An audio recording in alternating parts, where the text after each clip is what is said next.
Hey, this is Brigitte Kennedy.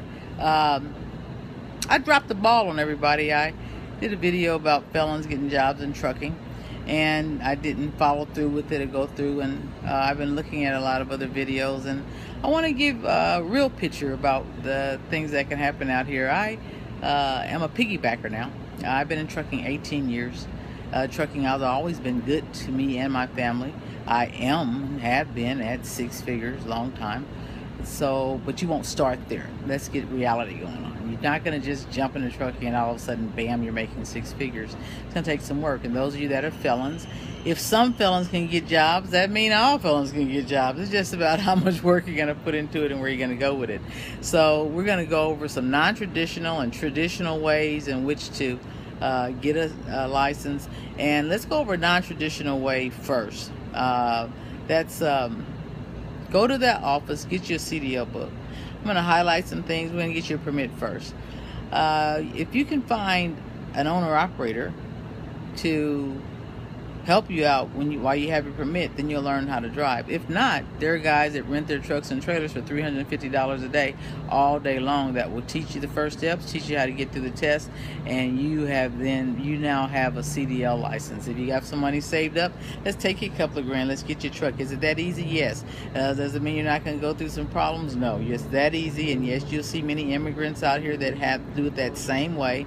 They will lease on to another company, and they have to go through some ups and downs, though. I'm not trying to sound like it's bam, bam, bam, 1, 2, 3, easy, but you can't get a job either going to school or not going to school as a felon in this trucking industry. There are 1 million jobs to be had in this trucking industry. We're going to go over all those ways, all those things, but it's not going to be easy. Trucking isn't for everybody. You do have to stay drug-free. You do have to go through some randoms. You will have to give up marijuana. You cannot stay in trucking and smoke marijuana. So get yourself clean 6 weeks for starters.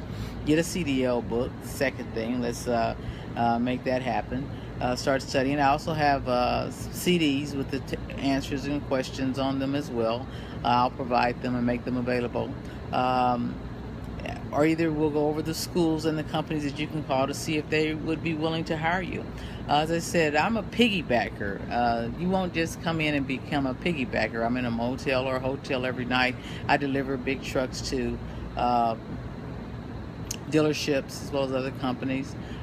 Best job I've ever had, actually. I actually took a drop in pay. I don't quite make six figures, but I get free insurance. We're part of a union. They put in for our retirement plan, etc., etc. You just have to find the job that's good for you. There are many companies out there that do the same. I will go over lots of them, but you can't, as a felon, get a job. You know, there's many African Americans that have been in trucking all the time, always. They've just not been willing to give up the information. I'm going to give you the information, but it isn't easy. The first thing I want you to do is to give yourself a litmus test. If you don't like being by yourself, you're not going to like trucking. For instance, right now, I'm at this hotel. There's nobody here with me. I'm in the middle of the day. I'm done with my work day. But that's good for me because I like being in the pool by myself, getting ready to do my laps here in a minute. I do get my rest. You have to get your rest. You have to drive at least 10 hours a day. It's not, you're away from your family. You're away from home all the time. If you don't like those things, then trucking's not going to be for you. Lots of women coming out now, which is a great thing. Lots of African American women coming out. I like that. That's a good thing. Their children are grown, time for a second life, money in the pocket. You get to see places and do things. I would never have seen all the places I've seen in this beautiful United States of America if it had not been for trucking. But it is not for everybody. We're going to go over some of those things. You have to be honest with yourself. Yes, you can get a job. Yes, there's money. You can even own your own truck. I'm going to show you how to do that as well. But it's not easy. You got to put some work at it. It's not bam, bam, bam, and you're there. We're going to go over those things, but you have to be honest with yourself. This is an underworld. This is a whole other world out here. This is another world inside a world. So trucking is a world inside a world. But we can and we will give you the steps to get in. There are a lot of owner-operators out there that will hire you. If you have a port by you someplace, go to that port, and if you get your permit, that's more than half the battle. A lot of people will hire you and train you with that permit, and we're going to go over those companies as well.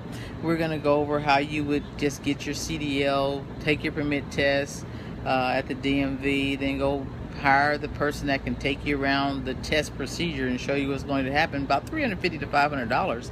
You can do that. If you got some money saved, a couple of grand, you can get your own truck and lease onto another company. You know, baby steps, but people do many different ways. If an immigrant, felons, all of them, they do it many different ways, and there's many different options for you to go, many different doors for you to open out here.